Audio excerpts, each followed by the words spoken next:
안녕하세요. 토요미스테리 디바제시카입니다.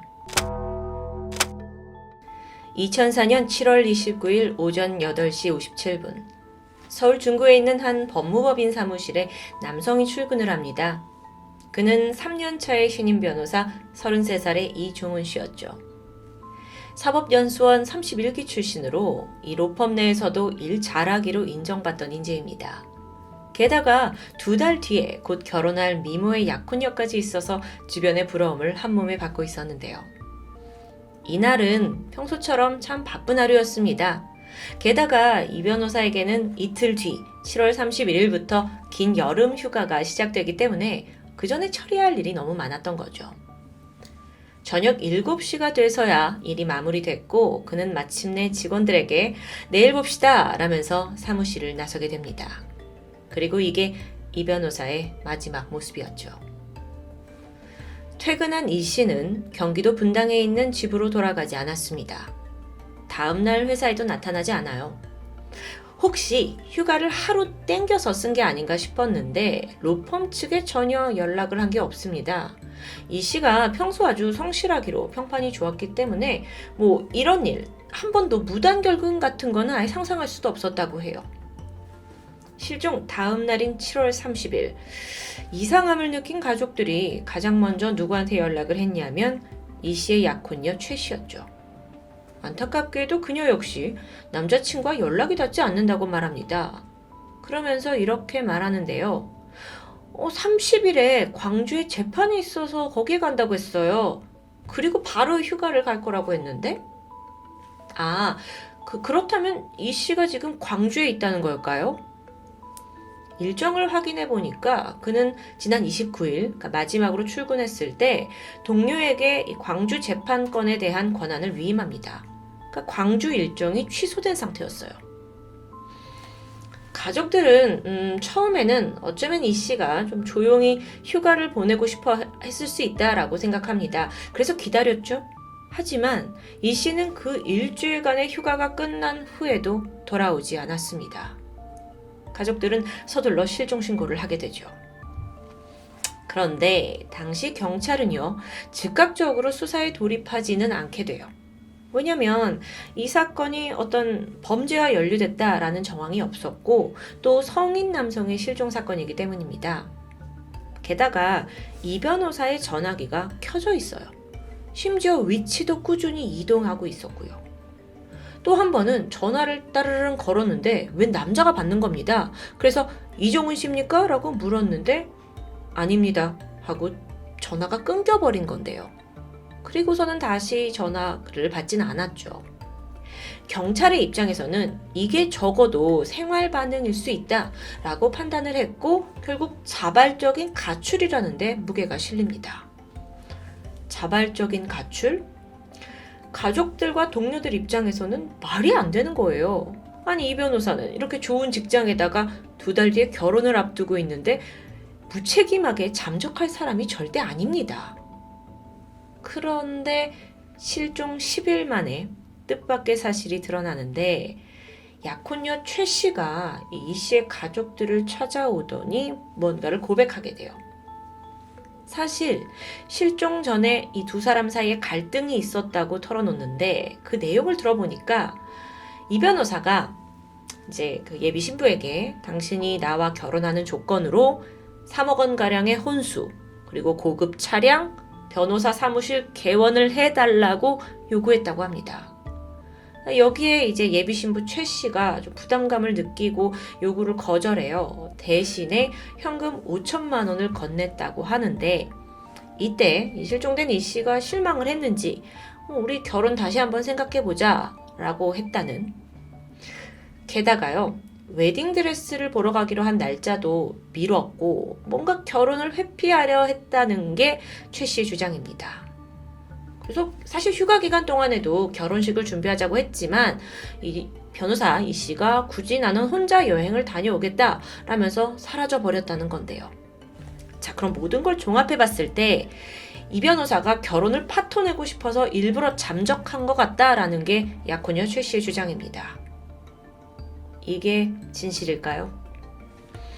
그걸 밝히기 위해선 이 두 사람의 관계가 어땠는지가 중요하겠죠.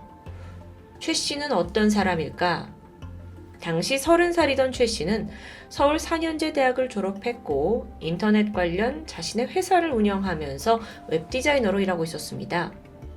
둘은 지난 2002년 12월에 중매로 만났다고 해요. 그리고 만난 지 4개월 만에 결혼을 약속하게 되죠. 그리고는 꽤나 호화로운 약혼식까지 열게 됩니다. 참고로 이들 지인에 따르면 최 씨는 이 변호사의 첫사랑이자 첫 연애 상대였다고 하는데요. 그렇게 2년간의 연애를 지속했고 잘 둘이 행복하나 싶었는데 여기서 남들이 모르던 한 가지 부분이 있습니다. 두 사람은 일찍이 혼인신고를 마친 상태로 법적으로는 부부였다는 거죠. 왜요? 벌써 좀 수상한 냄새가 나죠. 한편 경찰은 이 씨 실종에 범죄가 연루되었다? 이런 흔적은 찾지 못했고요. 무엇보다도 가장 가깝게 지내던 그 약혼녀의 진술을 강하게 신뢰하면서 사건을 자발적 가출로 내사 종결해버려요. 가족들은 절대 그럴 리 없다면서 오히려 그들이 직접 나서서 가출이 아니라는 증거를 찾아 나서기 시작했죠. 다행스럽게도요. 이종훈 변호사가 굉장히 꼼꼼한 성격의 사람이었다고 해요. 특히나 돈 거래에 관해서 아주 세세하게 기록을 남겨두었던 사람이죠. 그래서 가족들이 그 남겨둔 거래 내역을 살펴보던 중 수상한 걸 발견합니다. 이게 여태까지 약혼녀 최 씨가 했던 말과는 완전히 상반되는 내용이었어요. 우선 약혼녀에게 거액의 혼수를 요구했다. 사무실도 개원해달라. 이런 주장이 있었죠. 근데 그것과 달리 오히려 이 변호사는 실종 전까지 약혼녀에게 상당한 금액을 지원하고 있었습니다. 최 씨의 카드 대금은 물론이고요. 그녀의 회사 직원들 월급까지 대신 지급해주기도 했죠. 그렇게 최 씨에게 흘러나간 돈이 무려 1억 2천만 원에 달합니다. 이뿐만이 아니었죠. 신혼집으로 마련해둔 오피스텔, 그 오피스텔의 명의 또한 원래 이 변호사였는데 어느 순간 최 씨로 변경돼 있습니다. 과연 이것이 결혼을 다시 생각해보자 라고 결혼을 회피했던 사람의 흔적일까요? 그런데 여러분 앞서서 최 씨가 내가 그건 다 못해주지만 대신 현금 5천만 원 줄게 라고 했던 거 기억하시죠? 아니 이상하게 금융거래의 그 기록은 어디서도 찾아볼 수가 없었죠. 가족들이 무엇보다도 수상하게 여긴 건 약혼녀 최 씨의 행적입니다. 남자친구가 실종된 직후에 그녀는 이 씨의 신용카드를 이용해서 300만 원가량의 명품을 구입합니다. 그리고 실종 신고가 된 후에도 계속해서 이 카드를 사용했는데요. 가족이 당연히 불만을 제기했죠. 뭐 하는 거냐? 그랬더니 최 씨가 이렇게 변명해요.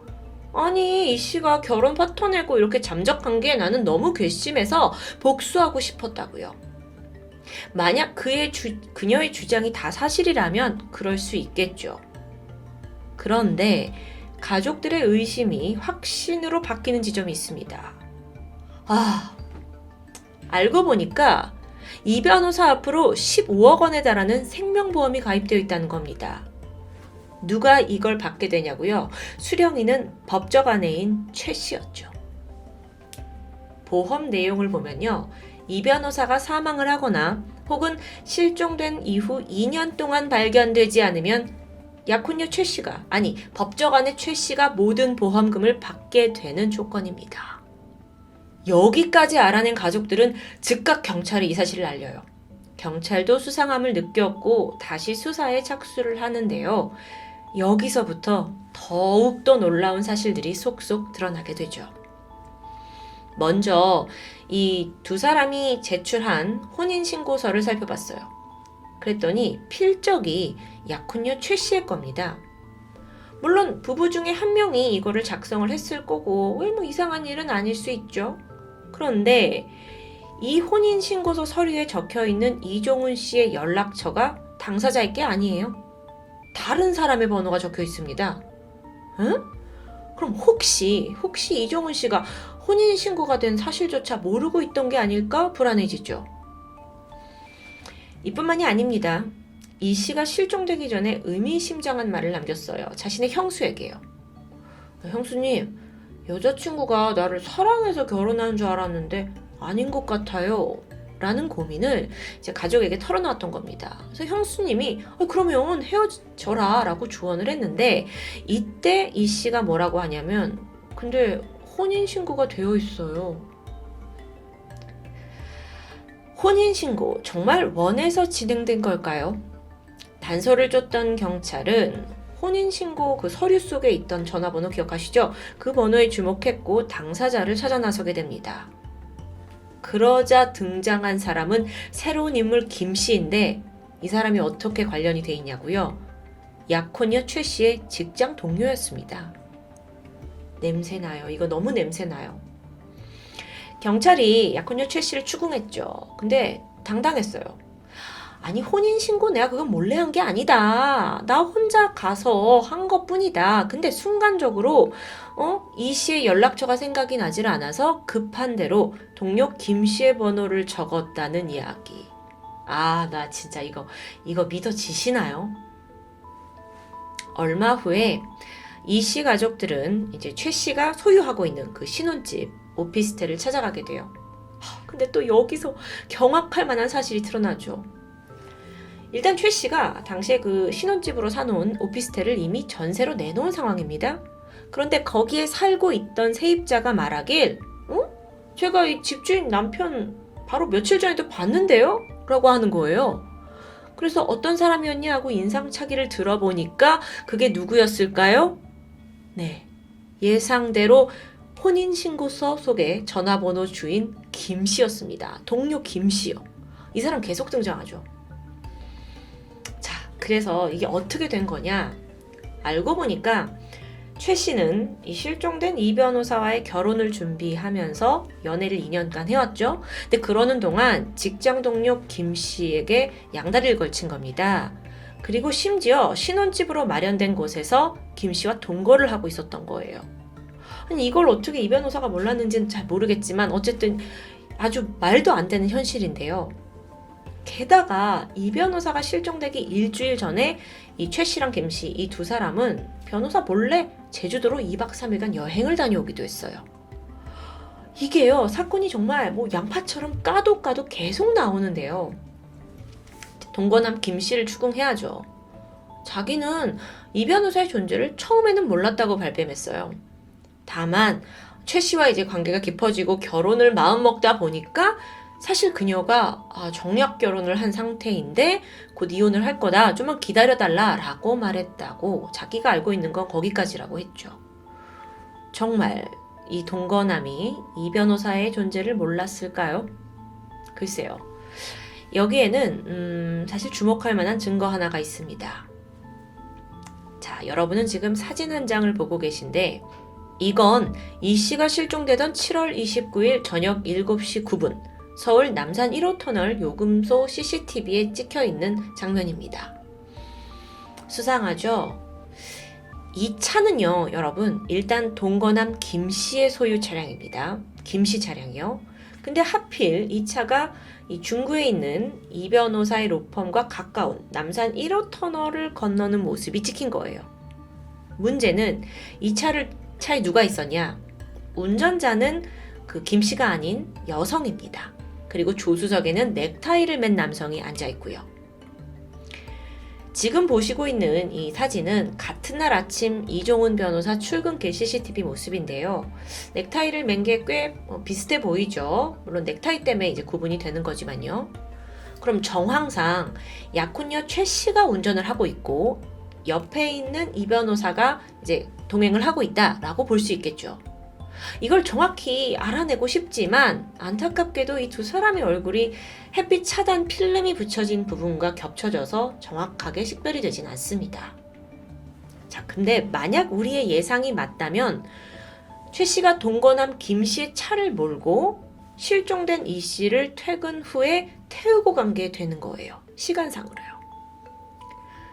여기에 대해서 약혼녀는 뭐라고 했을까요? 강하게 부인합니다. 아예 그 안에 찍힌 사람이 자기가 아니라고 해요. 나는 그 시각에 그 분당에 있는 한 상가에서 쇼핑을 했고 밤 9시쯤 집에 들어갔다 라고 진술했습니다. 하지만 확인을 해보니까 그녀가 갔다는 상가는 저녁 7시면 문을 닫는 곳이었고요. 근데 또 문제가 여기에 CCTV가 없어요. 그래서 그 시간에 정말 최 씨가 분당에 있었는지를 확인할 방법도 없었죠. 진실인지 거짓인지 판단이 힘든 상황입니다. 휴, 경찰의 의심은 깊어갔어요. 그렇게 점점 수사망이 최 씨에게로 좁혀지던 그때 실종으로부터 2달이 지난 9월입니다. 난데없이 최 씨가 경찰에 새로운 증거를 제출해요. 이게 뭐냐면 이 변호사가 자기한테 보냈다는 팩스예요. 팩스. 뭐라고 써 있었냐? 헤어지자. 집 나간 거 중언부언 하지 말고 너도 좋은 남자 만나라. 정말요? 정말 이걸 이 변호사가 보냈을까요? 근데 또 필적 감정을 해보니까 이종훈 변호사의 자필이 맞다라고 결과가 나오게 되죠. 이뿐만이 아닙니다. 비슷한 시기에 이 변호사의 부모님 집에도 전화가 한 통 걸려와요. 아버지가 받았는데 목소리가 좀 굉장히 작고 먼 듯한 남자의 음성이었어요. 뭐라고 하냐면 저 조은인데요. 저 잘 있어요. 다른 여자 생겼어요. 곧 들어갈게요. 이 짤막한 메시지를 2달 만에 전화한 아버지한테 남기고는 전화가 급히 끊어져요. 팔신지를 추적했더니 잠실에 있는 공중전화였고요. 갑작스럽게 들이닥친 이 2건의 연락. 그러면 이걸 받고 우리는 이종훈 씨는 스스로 잠적했구나 라고 생각할까요? 아니죠. 뭔가 이건 그 의심을 없애려는 듯한 의도된 행동으로 보이는데요. 경찰은 특히나 이 최 씨가 제출한 팩스를 유심히 살펴봅니다. 이별 통보를 팩스로 했어요. 이것도 참 일반적이지가 않은데 자세히 보니까 글씨의 크기와 높낮이가 다 제각각입니다. 부자연스러웠죠. 결국 경찰은 이 종이를 과학수사에 요청하게 되고요. 그 결과 이 글자들이 한 번에 손으로 써진 게 아니라 이미 작성된 글자를 다른 곳에서 하나씩 잘라 붙여서 조합했다라는 판정을 받게 됩니다. 와, 대박이죠. 경찰이 즉각 최 씨 집을 압수수색했어요. 거기서 증거가 나옵니다. 그녀는 이 변호사의 수첩을 가지고 있었는데요. 그러니까 이 변호사가 평소에 약속 내용, 메모 같은 걸 이제 자필로 적어놓은 게 있겠죠? 근데 이 중에 몇몇 페이지가 찢겨나간 흔적이 있어요. 그럼 글자를 오려내서 붙였겠구나를 짐작할 수 있었고, 그럼 팩스도 최 씨에 의해 조작된 게 이건 거의 명백해 보입니다. 게다가 아버지한테 걸려온 전화 있잖아요. 그거 역시 최 씨가 조작한 거였어요. 길 가던 남자한테 30만 원 주면서 공중전화로 이 씨 행세를 하게 만들었다는 이 진실이 끝내 밝혀지게 되죠. 자, 그렇게 되니까 최 씨가 뭐라고 하냐면 나는 가족들을 골탕 먹이고 싶었다. 결혼은 어렵지만 그래도 위자료라도 받고 싶었다. 라고 이유를 설명합니다. 이 밖에도 그녀의 집에서 실종된 이 씨 신분증과 도장이 발견됐어요. 왜 너 이걸로 뭘 했냐? 나는 그냥 혼인신고 때 받아둔 게 다다 라고 얘기를 하지만 신분증도 도용했네요. 뭐였냐면 구인구직 사이트에서 일당 5만원짜리 아르바이트생을 구합니다. 그 중에 실종된 이 씨와 비슷한 30대 남성 오 씨를 만나게 돼요. 그러면서 오 씨한테 뭐라고 했냐면 제 남편이 식물인간이 됐어요. 그래서 병원에 있어서 일을 볼 수 없으니까 제 남편 역할을 좀 대신 해달라고 부탁한 거예요. 그렇게 오 씨는 지시에 따라서 동사무소에 가서 이종훈 변호사 역할을 하면서 인감증명을 떼게 되죠. 가지고 은행에 가서 개업을 해야 된다. 7천만 원 대출을 시도하죠. 또 이종훈 변호사가 가지고 있던 차를 팔아치워요. 굉장히 많은 것을 주도하고 있는데 한편으로는 여러분 이게 절도 사기 이상의 의미를 가지고 있습니다. 마치 이 변호사가 영영 돌아오지 않을 것을 아는 것처럼 대범하게 행동한다는 거죠. 최 씨는 여기에 대해 뭔가를 알고 있는 걸까요?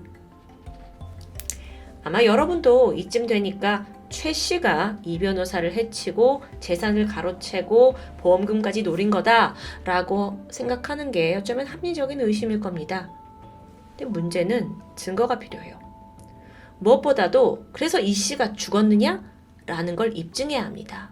아니면 기소할 방법이 없어요. 물론 죽음이 확실하다면 시신이 없어도 시신 없는 살인죄를 적용할 수 있어요. 근데 이종훈 변호사가 사망했다는 증거가 없는 겁니다. 경찰이 최 씨를 신문했죠. 하지만 그녀는 끝까지 부인했고요. 결국 이런 상황에서 별 수 없이 살인죄는 포기하고 사기, 사문서 위조, 공문서 부정 행사까지 여러 가지 경제범죄 혐의를 적용해서 최 씨를 기소합니다. 2005년 11월 1심 재판이 열렸는데 최 씨는 적용된 이 모든 혐의의 유죄 판결을 받아요. 징역 10년을 선고받죠. 징역 10년이요? 경제사범인데? 이건 굉장히 이례적인 판결이었습니다. 보통 경제범죄의 경우에는 1, 2년 정도에서 끝난다고 해요. 대신에 우발적인 살인의 경우에는 통상적으로 12년을 받는다고 하는데 이걸 감안하면 어쩌면 이 재판에서 사실상 최 씨가 살인을 저질렀다고 재판부도 인정을 했기 때문에 이렇게 10년형을 줬다고 볼 수 있겠죠. 하지만 가만히 있을 최 씨가 아니었습니다. 즉각 항소했고요. 2006년 최 씨의 형량은 징역 2년으로 대폭 줄어들었죠. 살인을 임으로 인정할 수 없다라고 판단된 겁니다. 여러분은 1심과 2심 판결 중 어떤 게 더 적절한 판결이었다고 생각하시나요? 그렇게 최 씨는 징역 2년형을 받고 2007년 출소한 상태입니다. 뭔가 해결이 될 듯 안 될 듯. 하지만 그렇다고 이 사건이 끝난 건 아닙니다. 이 경우에 최 씨가 기소될 당시에 살인 혐의는 분명 빠져 있었어요. 따라서 늦게라도 이 씨의 시신이 발견된다거나 또는 사망했다는 증거가 있다면 상황이 달라진다는 겁니다. 그렇게 희망은 있지만 여전히 증거는 없죠. 이종훈 변호사 실종 18년이라는 시간이 흘렀습니다. 지금까지도 생활 반응이 없죠. 사실상 죽음을 맞이했다고 봐도 무방할 겁니다. 물론 그건 가족들에게 너무도 가슴 아픈 일일 텐데요. 하지만 적어도 그의 죽음을 전제로 시신 없는 살인으로 기소할 가능성은 남아 있습니다. 지난 2022년 SBS 그것이 알고 싶다에서 이 사건의 증거로 그 CCTV 영상 그걸 전문가에게 분석을 맡겼어요. 그 결과 차량 속에 남성이 입고 있던 그 옷, 자켓, 와이셔츠가 이종훈 변호사의 것과 일치한다라고 판단이 되었죠. 또 운전석에 있는 여성이 최 씨와 비슷한 신장의 여성이라는 결과도 얻었습니다.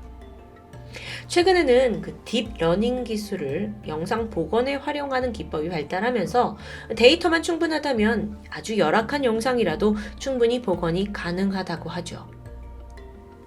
이렇게 점점 더 발전하는 기술은 단순히 우리의 삶만 업그레이드하는 게 아닙니다.